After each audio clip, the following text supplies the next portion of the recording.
I was born and raised here in Chicago, on the south side of Chicago, in fact, on 63rd Street, and literally was born into art because my father was a painter.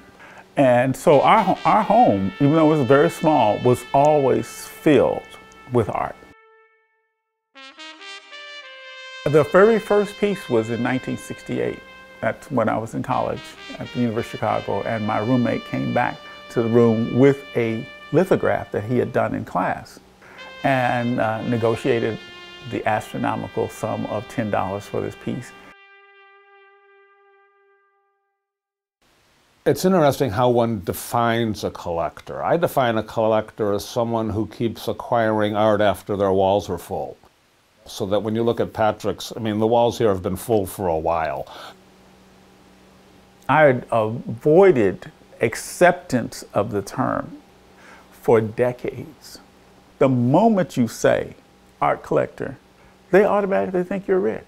That art is expensive, that you acquire things and only the limited, exclusive people get a chance to see it, and that you have an encyclopedic knowledge of everything that has ever happened in the art world.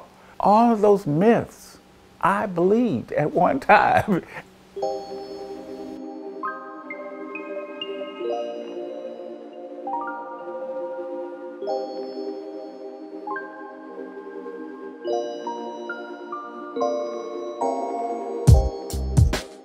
Diasporal Rhythms is a group of collectors, people who enjoy collecting work from artists of the African diaspora.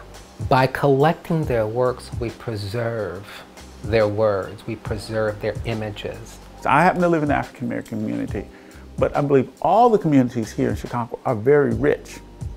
And I believe that if people did just what I'm doing and just move around in your community and look at what's being done, you're going to find gems. Being part of his collection or anyone's collection, it makes you feel really special. Like I said, it has less to do with the money than more to do with being somewhere where people really love your work. What I see in Patric's collection that's so interesting is the relationships behind all the pieces. You know, when Patric acquires a work of art, it's sort of like, along with it comes an invitation to dinner. He loves the interaction with the artist. It is a lot of fun to me.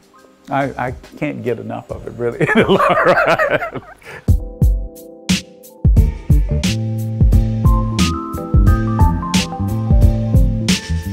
People that aren't artists might think that they're not validated to be in the art conversation, but the truth is, anybody can be in the art conversation. Collecting is not just about collecting an item, it's about convening conversations. When you go to a party, it's kind of hard to get the party started. But if you come to the party and it's already started, you quickly get in. That's what's happening in my home. The art has a conversation going on already, and you're just joining the conversation. Patric's someone who has more of a vision sometimes than the rest of the art world. Patric gives voice to the power and the authority that collectors can have. Patric is enabling and enriching his neighborhood that raises the level of the community and gets all of these people to appreciate each other more. The art scene in America is structured around a top-down kind of concept that they tell you through museums, galleries, critics, who the really important people are, instead of we telling them. You have a voice. If you want to express your voice that you like this, you don't like that, that's a legitimate voice. Yes, I am an art collector.